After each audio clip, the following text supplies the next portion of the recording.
형제들이여, 이제 내가 여러분에게 전한 복음을 되새겨 드리려고 합니다. 여러분은 이 복음을 전해받았고 또한 그 안에 서 있습니다. 만일 여러분이 내가 여러분에게 전한 그 말씀을 굳게 잡고 헛되이 믿지 않았다면 여러분은 그 복음으로 구원을 받습니다. 내가 전해받은 가장 중요한 것을 여러분에게 전했습니다. 그것은 그리스도께서 성경의 말씀대로 우리 죄를 위해 죽으시고 장사되셨다가 성경의 말씀대로 3일째 되던 날 다시 살리심을 받아 게바에게 나타나시고 그 다음으로 12제자에게 그 후 500명이 넘는 형제들에게 동시에 나타나셨으니 그 가운데 대부분이 지금도 살아있고 어떤 사람들은 잠들었습니다.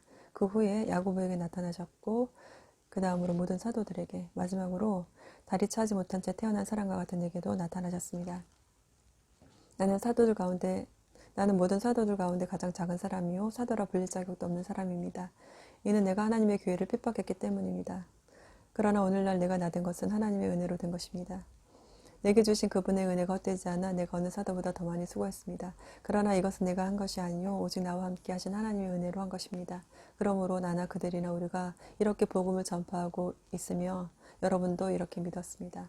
그리스도가 죽은 사람들 가운데서 살아나셨다고 전파되고 있는데 왜 여러분 가운데 어떤 이들은 죽은 사람의 부활이 없다고 합니까?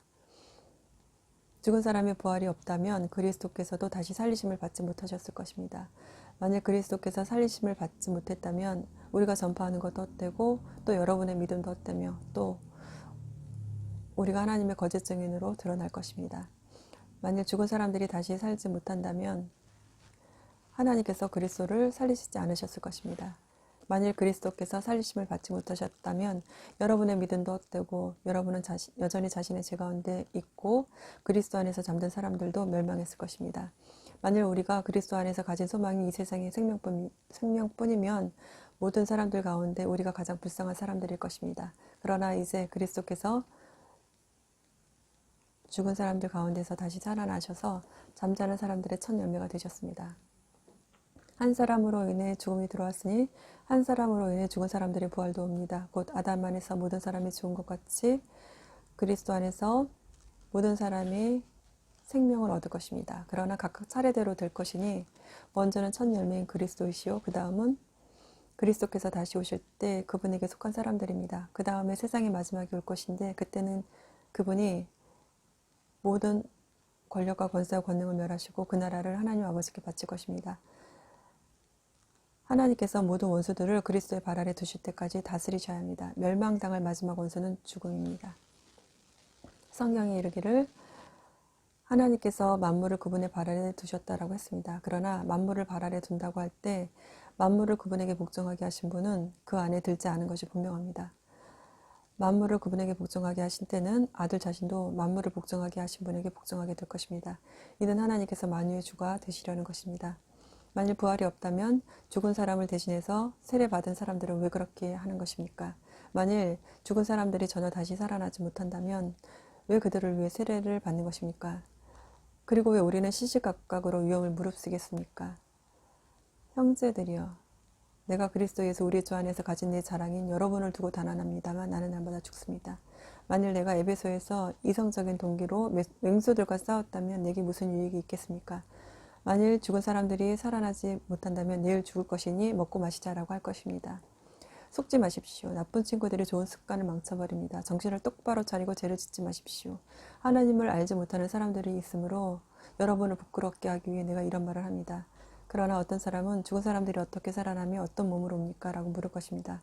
어리석은 사람이요, 당신이 뿌리는 씨가 죽지 않고서는 살아날 수 없습니다.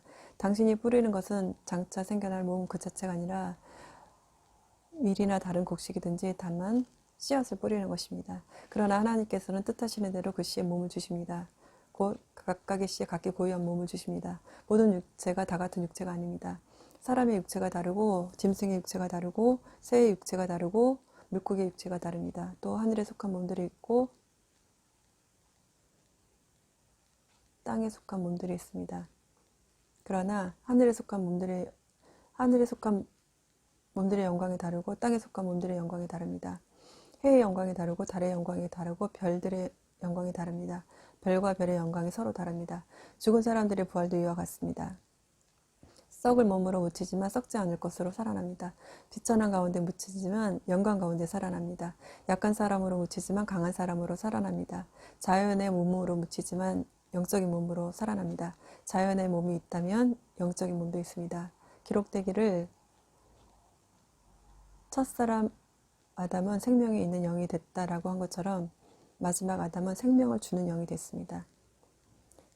그러나 신령한 것이 먼저가 아니라 자연에 속한 것이 먼저이며 그 다음에 신령한 것입니다. 첫사람은 땅에서 나왔으므로 흙에 속한 사람이나 둘째 사람은 하늘에서 왔습니다.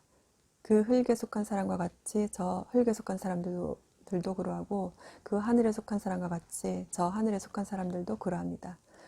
우리가 흙에 속한 사람의 형상을 입은 것처럼 또한 우리는 하늘에 속한 사람의 형상을 입을 것입니다. 형제들이여, 내가 말하고자 하는 것은 이것입니다.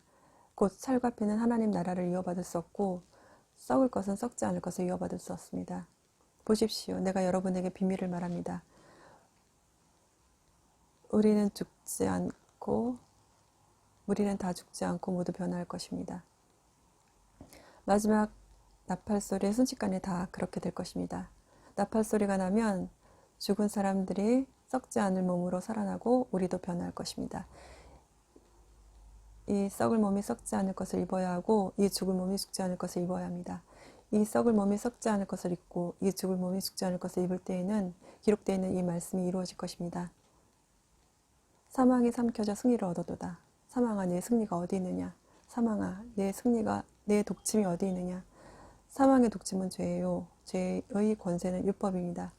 그러나 우리 주 예수 그리스도를 통해 우리에게 승리를 주시는 하나님께 감사를 드립니다.